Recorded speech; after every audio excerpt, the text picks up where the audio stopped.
Zaznamenal jsem video, ve kterém se autor podivuje nad tím, že si někdo koupí apartmán v off-plan projektu ve vnitrozemských lokalitách, jako je Dubai Science Park, JVC, Arjan nebo Motor City, když si za stejnou cenu může koupit starší byt přímo v downtown, pár minut pěšky od Dubai Mall a Burj Khalifa. A já mu za toto video vlastně děkuji, protože přesně takto nad tím přemýšlí mnoho lidí. Na první pohled to zní logicky. Centrum, Burj Khalifa, Dubai Mall, prémiová adresa. Jenže u investice do nemovitostí nestačí dívat se pouze na mapu a pořizovací cenu. Investor totiž nekupuje jen vzdálenost od Dubai Mall. Kupuje celý investiční produkt. Kupuje stáří projektu, technický standard budovy, vybavenost, způsob financování, typ budoucího nájemníka, konkurenci v lokalitě, výnos pronájmu i potenciál kapitálového růstu.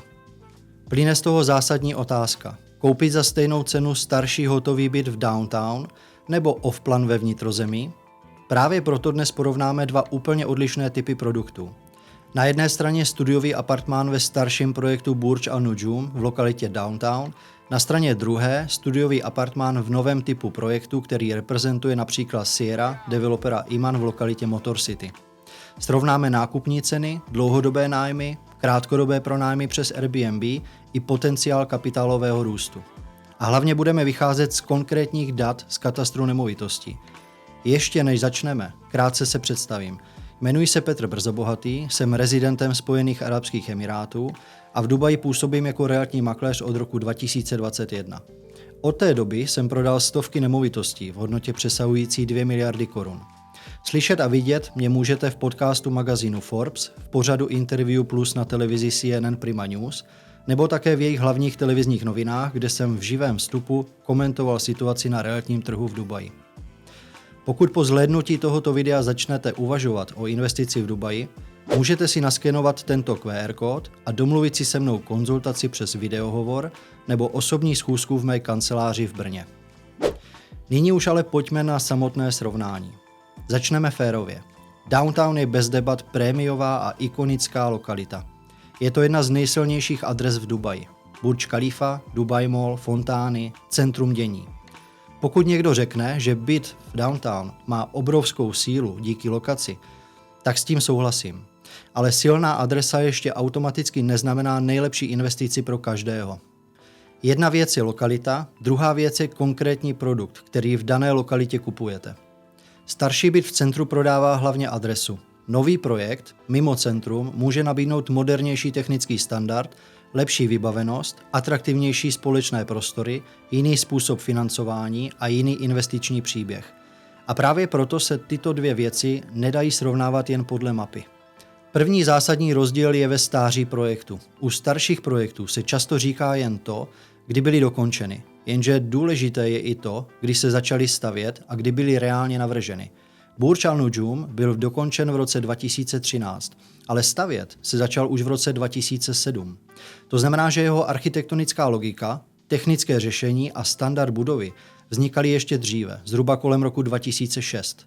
Sierra je naopak projekt dnešní doby. Je navrhována v úplně jiném prostředí s jinými požadavky na bezpečnost, požární standardy, technická řešení, dispozice, společné prostory i celkové pojetí rezidenčního produktu. Neříkám tím, že starší budova je automaticky špatná, to vůbec ne. Ale technicky nesrovnáváme stejné zboží. Srovnáváme produkt navrhovaný kolem roku 2006 s produktem navrhovaným v roce 2025. A pokud někdo řekne, že starší apartmán může zrekonstruovat, ano, svůj byt ovlivnit můžete, ale neovlivníte zbytek budovy, neovlivníte výtahy, recepci, chodby, bazén, posilovnu, společné prostory ani celkový dojem z projektu. A právě to má dopad na nájemníky, hosty i budoucí prodejní cenu. Další rozdíl je financování. U hotového bytu v downtown potřebujete zaplatit celou kupní cenu na začátku. U nového off-plan projektu máte naopak platby rozložené v čase. Pro investora to není detail, ale zásadní parametr celé investice. Někdo chce hotovou nemovitost a okamžitý nájem, jiný investor nechce vyvázat celý kapitál najednou a dává mu větší smysl platební plán u nového projektu. Proto nelze říct, že jedna varianta je automaticky správná pro všechny. Velký rozdíl je také ve vybavenosti. Dnešní kupující a nájemník nekupuje jen čtvereční metry. Řeší recepci, bazén, fitness, wellness, dětské zóny, pracovní a relaxační prostory a celkový lifestyle. Burj Al Najum nabízí v zásadě základní vybavenost, střešní bazén, posilovnu a dětskou herničku. Oproti tomu projekt Sierra nabízí extrémní vybavenost v počtu 91 různých atrakcí na ploše 7000 m². Jedná se o jeden z nejlépe vybavených projektů v rámci celé Dubaje. K dispozici zde máte bazén pro dospělé i pro děti, různé druhy relaxačních a meditačních zón, vnitřní i venkovní posilovnu, zipline, splashpad, trampolíny, vnitřní herničku i venkovní hřiště pro děti, také clubhouse, parní lázeň, saunu včetně ochlazovacího bazénku a na 17. patře velkou rodinnou jacuzzi a mohl bych pokračovat velmi dlouhým výčtem atrakcí. Nechybí ani exkluzivní recepce, jako v 5hvězdičkovém hotelu s výškou stropu 8,5 metru a také 5 obchodních prostor na přízemí, kde bude supermarket, kavárna a možná i restaurace. A to má přímý dopad nejen na komfort kupujícího, ale také na atraktivitu pro nájemníka, hosta z Airbnb a později i na likviditu při prodeji. Teď k turistické atraktivitě.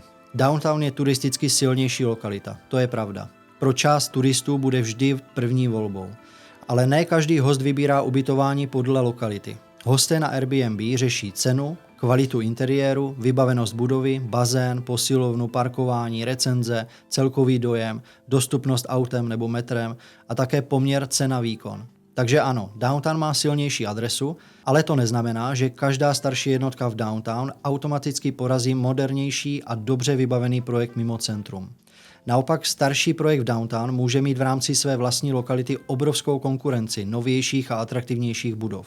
Zatímco moderní projekt typu Sierra může být ve své lokalitě jedním z nejatraktivnějších produktů a oslovit hosty, kteří hledají kvalitu, komfort, zázemí a lepší poměr cena-výkon. A teď se dostáváme k nejdůležitější části a tou je výnos. Tady už nebudeme mluvit pocitově, ale v číslech, protože Sierra ještě není dokončená a já nechci predikovat budoucí nájemné, ale chci být maximálně přesný a objektivní. Použijeme poslední dokončený projekt developera Iman jménem Oxford Gardens ve vedlejší lokalitě Arjan. Budeme tedy srovnávat průměrnou nákupní cenu studiového apartmánu v projektu Burj Al Najum versus Sierra a průměrný nájem v absolutní hodnotě, ale také v přepočtu na plochu apartmánu v projektu Burj Al Najum versus Oxford Gardens. Ještě doplním, že bych férově mohl průměrné nájemné v projektu Oxford Gardens mírně zvýšit, protože se sice jedná o nový moderní projekt dokončený v roce 2025 v prosinci, navržený přibližně v roce 2022, ale z hlediska vybavenosti je projekt Sierra úplně někde jinde. Chci však, aby byl výsledek maximálně reálný a tak nechávám čísla tak, jak jsou zapsaná v katastru nemovitostí a nebudu do nich nijak zasahovat. Pojďme na srovnání. Průměrná cena studia o velikosti 451 čtverečních stop v projektu Burj Al Najum je podle transakcí zapsaných do katastru nemovitostí za posledních 6 měsíců 871 000 dirhamů. V přepočtu na čtvereční stopu je to 1931 dirhamů.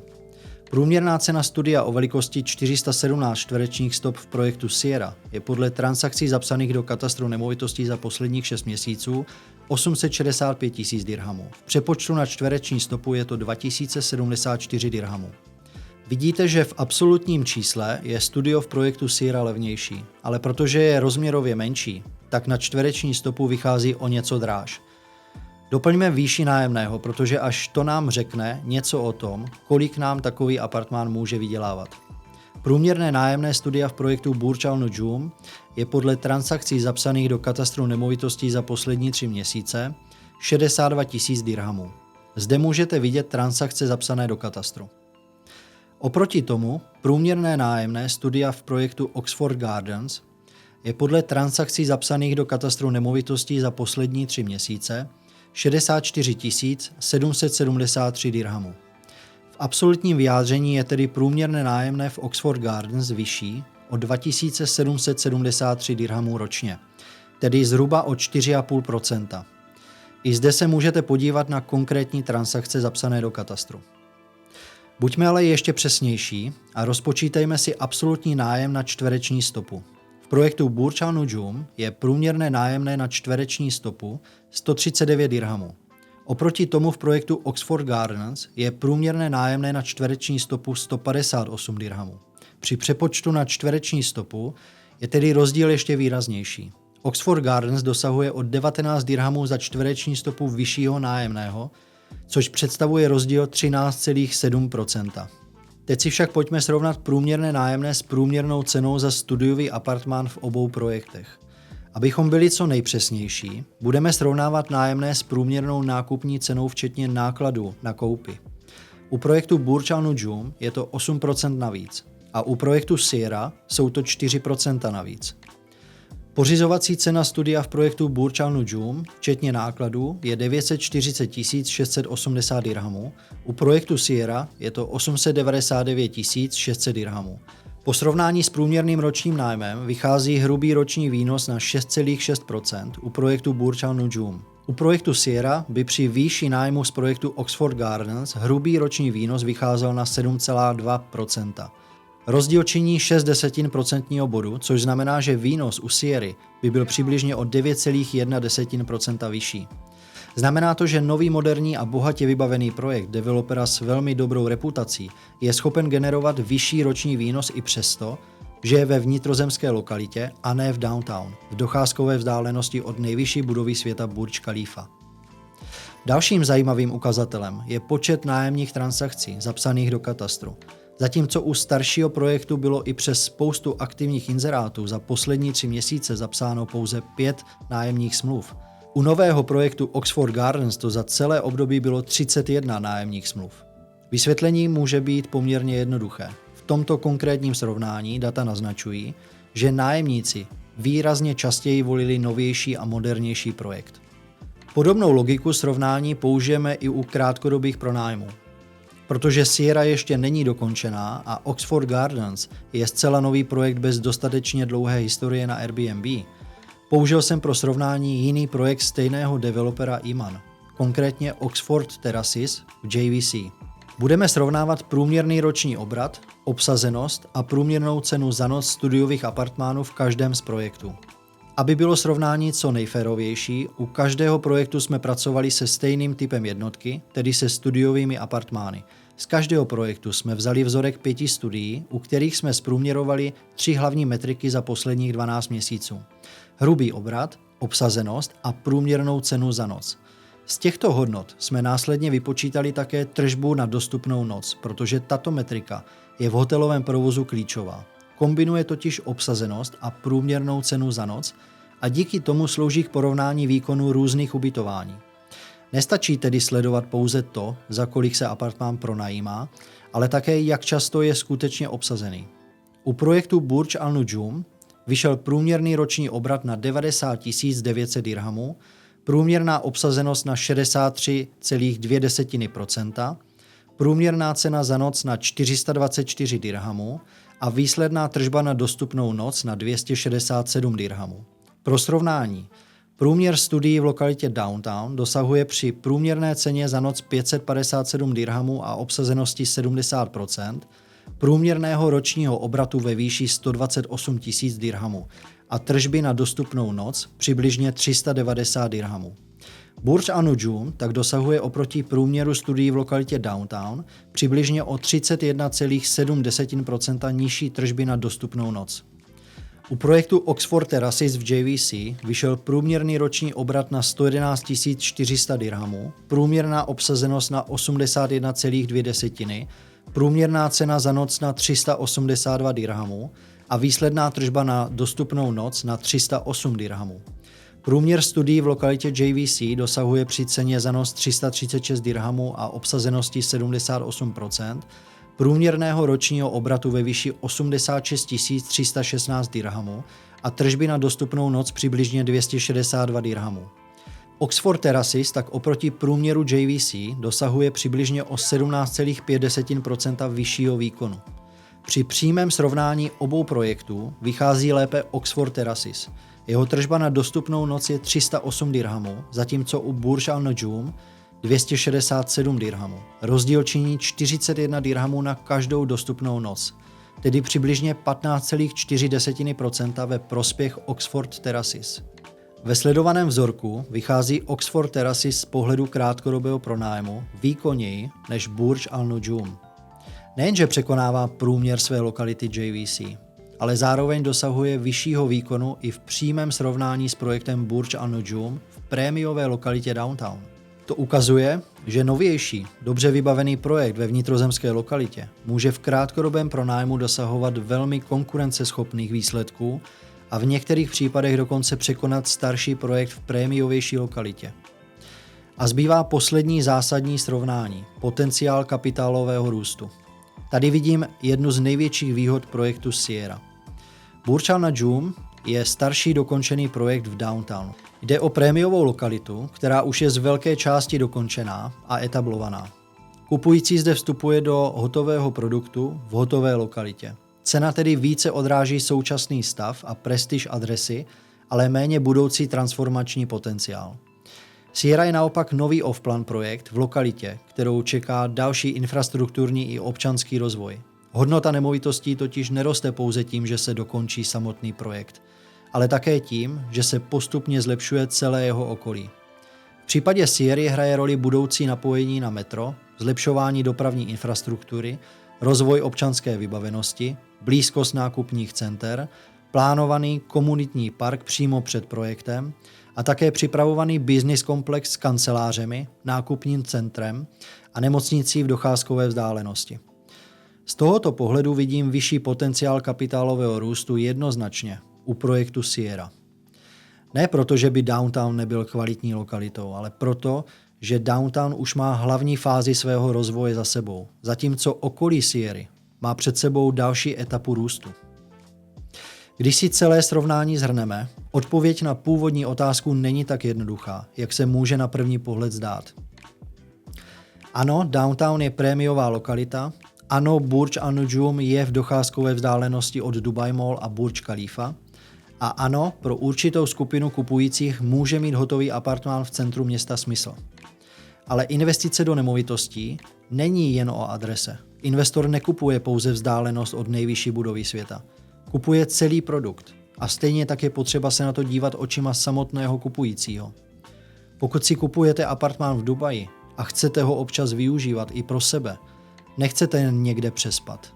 Chcete přijet do krásného, moderního a dobře vybaveného projektu. Chcete kvalitní recepci, bazén, fitness, relaxační zóny, příjemné společné prostory a prostředí, které odpovídá představě o životním stylu v Dubaji. Při komplexním pohledu se ukazuje zásadní rozdíl. Na jedné straně máme starší projekt v prémiové lokalitě, která už má hlavní fázi svého rozvoje za sebou.